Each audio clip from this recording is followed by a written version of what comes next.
and welcome to PBCJ Presents, our weekly discussion series in which we examine some of the hot button issues of the day. I am SIMONE ABSALOM-GAYLE. This week, our focus is NIS and retirement planning. Many of us look at our payslip and see the compulsory contributory deduction to the National Insurance Scheme, NIS. But do we understand what it is and why do we pay it? Also, should we supplement this contribution into a private system?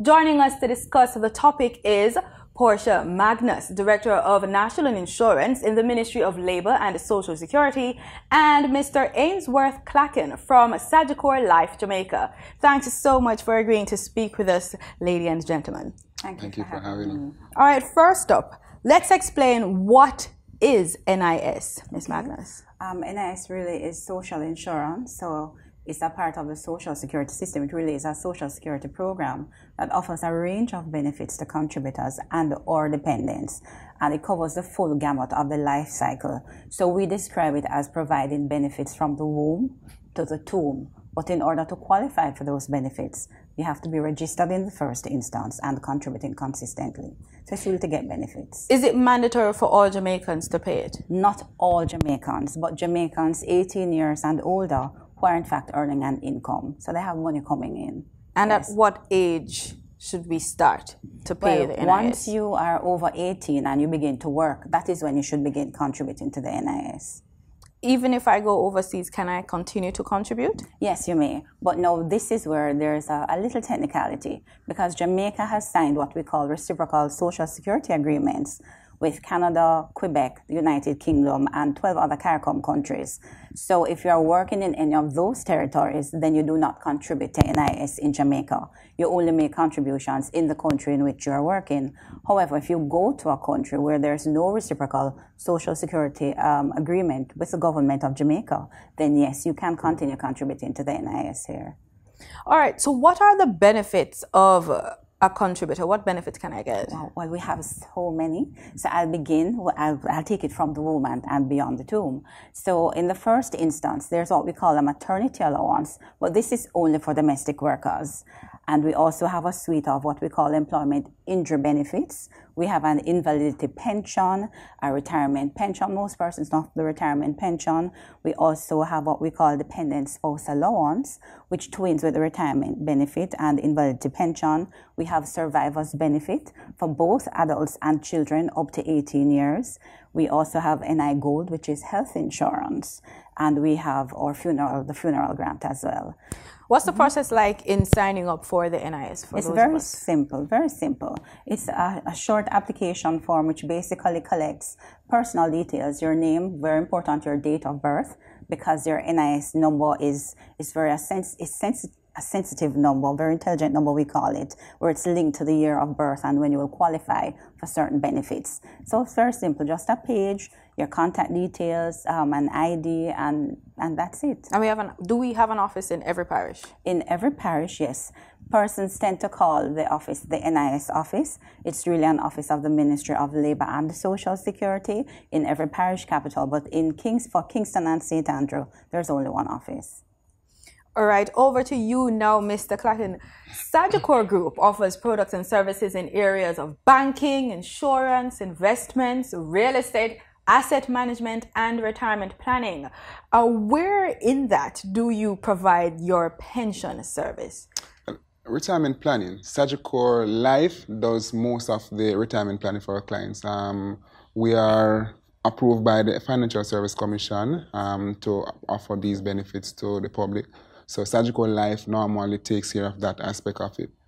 We consider our role in society, just like NIS, a very essential role, because we want to make sure that we meet those persons from the womb as well, and as well as to the tomb. All right, so any way you look at it, Sagicor will be there assisting our clients. As it relates to retirement, the retirement accounts or the retirement planning institution is where we kind of focus a lot on. Why? Because we want to make sure that persons are preparing for that time in life when they're no longer getting an income. If you're contributing to a government pension, the NIS, can you still contribute to a private pension scheme? Yes, you can. And in fact, the government pension is the starting point for retirement. Where we come in is where we enhance that. When a person does a retirement plan, the government pension alone will not be enough to maintain the standard of living that they're looking for. So what we want is for you to have between 80 to 100% of your take-home salary before you retire. And that is going to take planning. It's a process. It's a system that you have to implement for yourself. All right. And does this apply to everyone? Can everyone come to Sagicor? Every single person that is employed, once you're earning, if you're employed or self-employed, all right, because there's two sets of persons. Either you're employed or you're self-employed. If you're employed, then would have hoped that your organization will facilitate the deduction for you. But even if they don't, you can go ahead and make your individual contribution. If you're self-employed, then again, we're recommending individual. Take out your individual retirement plan, all right? All right, we're going to take a quick break. When we get back, we're going to learn more about how you can make the most of both of these institutions. Stay with us.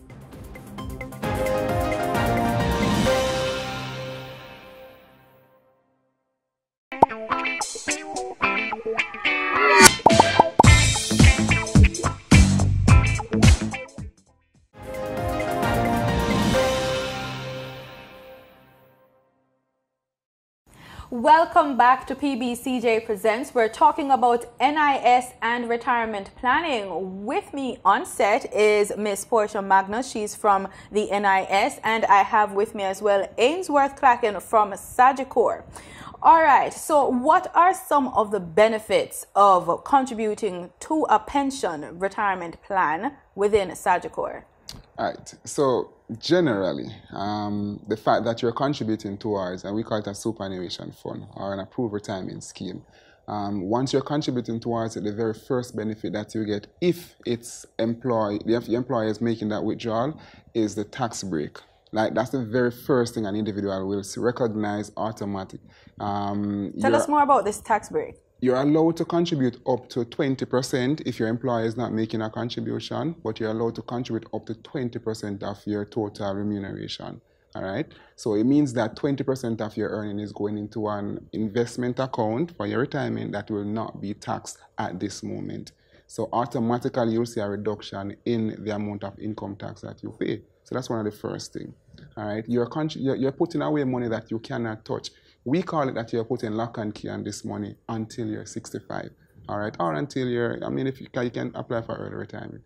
Okay. So those are two benefits that you're recognizing right away. Peace of mind. A lot of persons don't realize that when you reach 65 and you are retired, if the plans are not in place, it does add additional burden on you mentally. So that peace of mind to know that you can maintain your independence is also something that we consider very important. All right, so those are three things that we look at. And it's true when you talk about peace of mind, because with the NIS, it's more like a safety net. But if you want to have, say, optimum critical illness coverage and optimum continued health insurance, this is definitely something that you should look into, because the bills don't stop when you're at 65. Oh, no. That is so right, Ms. Gayle. What a lot of persons don't realize is when you don't put in place the right things, then what will happen is that you feel it at the back end. So as Ms. Magnus has said, from your 18, you need to start making these plans, all right? We said it's a process, it's not an event. You need to make sure that you plan for these times, plan for these golden moments. When you do the right thing, then what will happen is that you'll benefit in the long run. All right. Ms. Magnus, the contribution, the rate of contribution, how much out of our pay do we contribute? Well, it really depends the category in which you will be contributing. So let's take it from the minimum. So the NIS has a minimum contribution rate, which is $250 per week. And this is paid by domestic workers and another category of contributors called voluntary contributors. So that's $250 per week. If we go beyond that now, we apply what we call another contribution rate, which is using a percentage, which is presently 6%, and the insurable wage ceiling. Now, here's where we have a split. If you're a self-employed person, you're responsible for the full 6%. If you're employed to another person or a company, then out of your salary, 3% will go to the NIS, and that amount is matched by your employer 3% again, and so the contribution rate is 6%. Okay, break it down for me. In reality, say I own a shop. Minimum. What is the minimum, from your personal experience, would I think to pay towards my NIS if I was supposed to do that? Okay, all right. But there is one thing I forgot to mention in terms of the contribution rate, is that we also have what we call an insurable wage ceiling. So the contribution rate of 6% works with the insurable wage ceiling, so they don't contribute beyond a certain amount, which presently the calculation is done up to $3 million. As of April 1, the insurable wage ceiling, will go to $5 million per annum. All right. So, see, the man on the street, though, he just wants to know, what is the minimum I have to pay? So if I own a bar, a corner shop, and I'm seeing this, and I want to ensure that I have some sort of retirement money coming in, like minimum-wise, how much I have to pay? $2,000, $3,000 per month, per week? What's the minimum? Okay, so now in terms of a self-employed person, it would be capped up to an earning of the $3 million, but coming April 1, 2022, then it goes to $5 million, and you do the calculation at 6%. For a self-employed person, that really depends for the shopkeeper how much you would earn during the year. And that's so if you earn $1 million, if you earn 500,000, if you earn the 300,000, then the calculation would be done. So you earn 300,000, it's 6% of the 300,000 for the year. If you earn less than that, it is the same. However, if your earnings now, let's say you're one of the guys on the road that clean the windshields for us, and you get a little money from a little driver here and there, then the minimum contribution rate now kicks in at the $250 per week. So it really is based on your earnings, just that it is capped using the insurable wage ceiling and the contribution rate. So it depends. I like that. I like that, and I like the breakdown, because a lot of persons, they tend to fear. They tend to say, boy, I'm not working in an office, so I can't afford to do that. Yes. Or I'm in between jobs, so I have to wait until I get another job in an office. Not at all. NIS was created for everyone. So in 1966, when it just started, that was indeed the intention, that Jamaica would have an insurance scheme, a national insurance scheme using internationally accepted social security minimum standards applicable to all workers in Jamaica. So you don't even have to be a Jamaican to get a benefit from the NIS. You just have to work in Jamaica and contribute to the NIS in Jamaica. And on that great point, we take another break. Stay with us. PBCJ Presents. We'll be right back.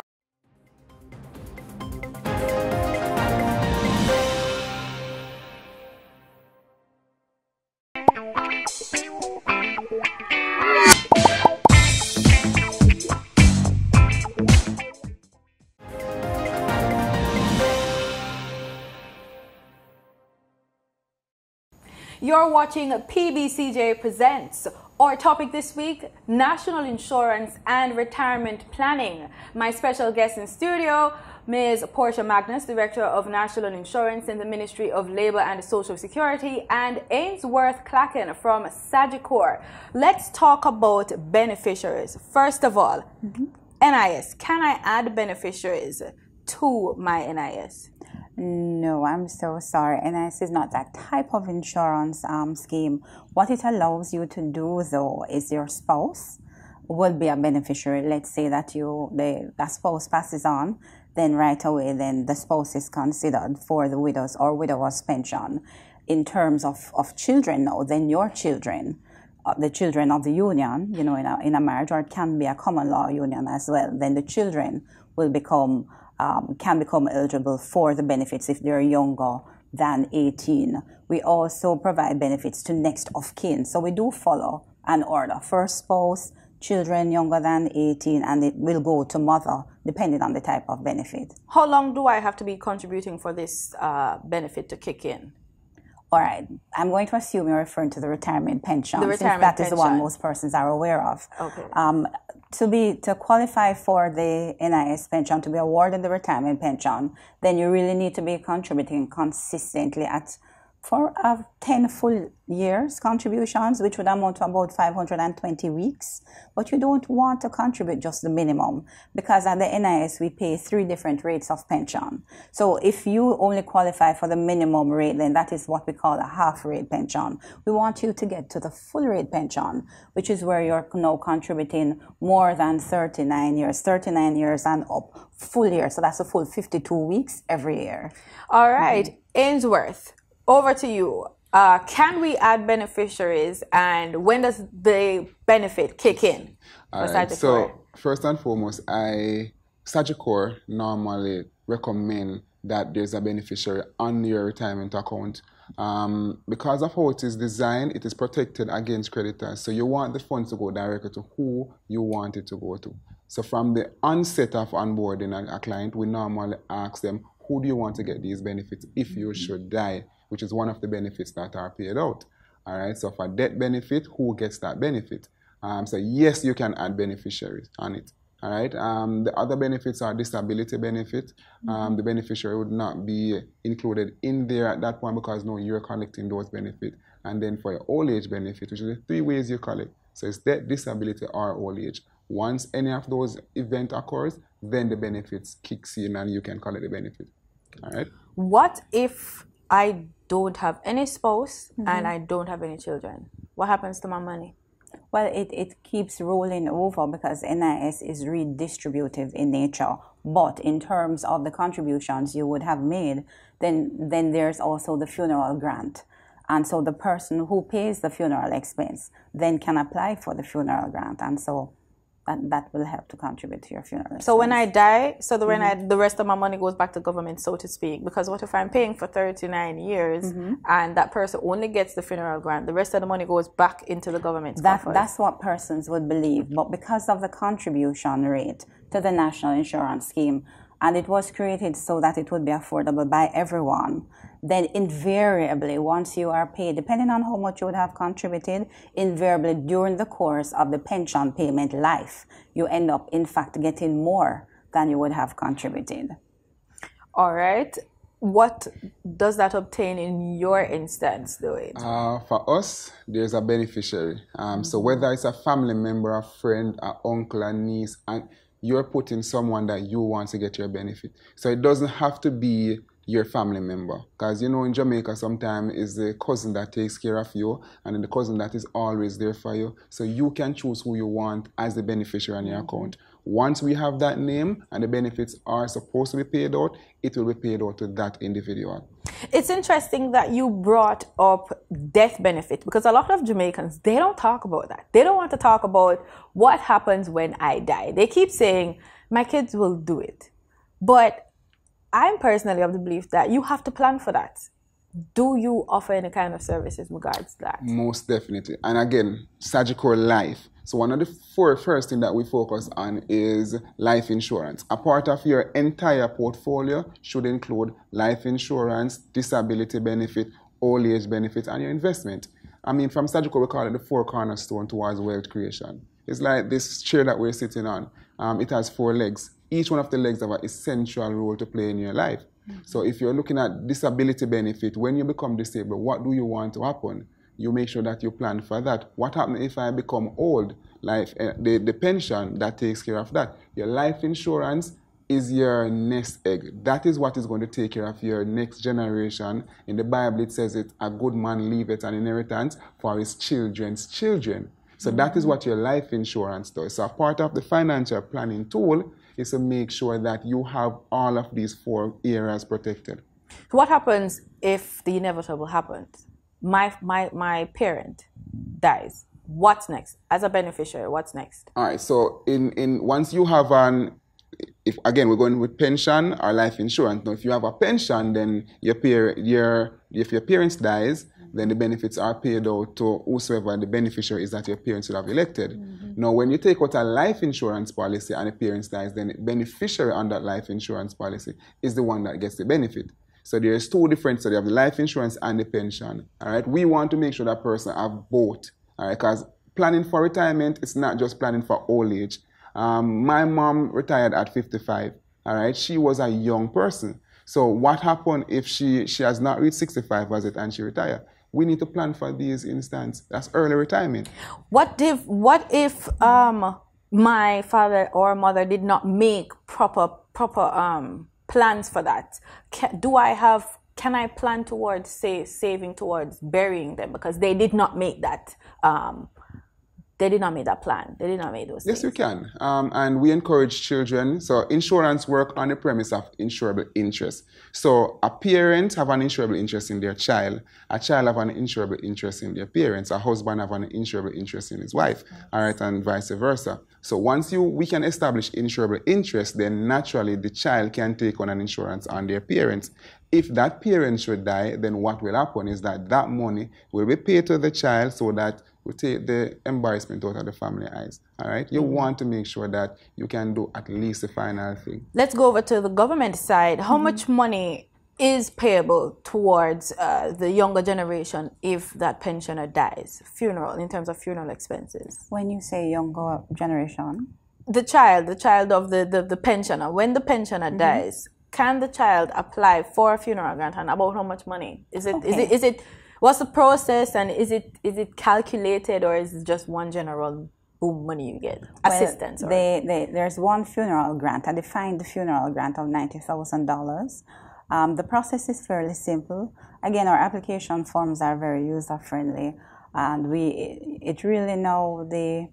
the processing is a little bit different depending on if it is a pensioner who would have passed on, or if it is a contributor. Contributor meaning someone who has not yet reached 65 years. But yes, anyone who pays the funeral expense, the child pays the funeral expense, yes, then the child can apply, ensure that you do have proof of payment.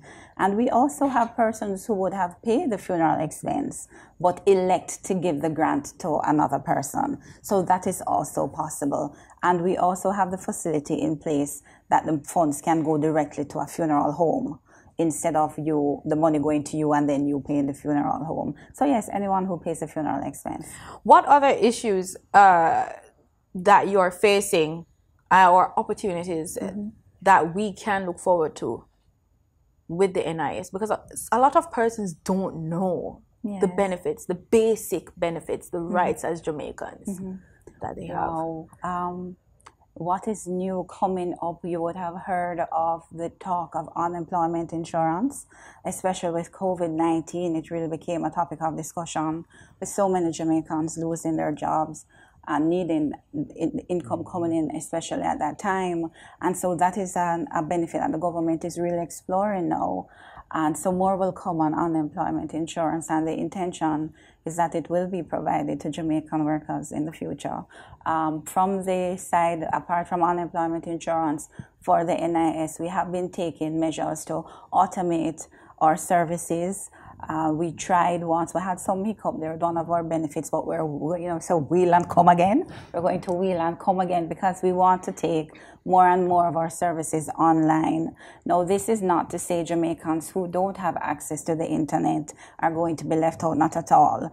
We have started putting facilities in place in our offices, kiosks we call them, and our officers are ready and able to assist our persons, our workers, our students to use the facilities in office. So for us, we're really planning to go more and more online. If COVID taught us and nothing at all, then certainly that is a takeaway.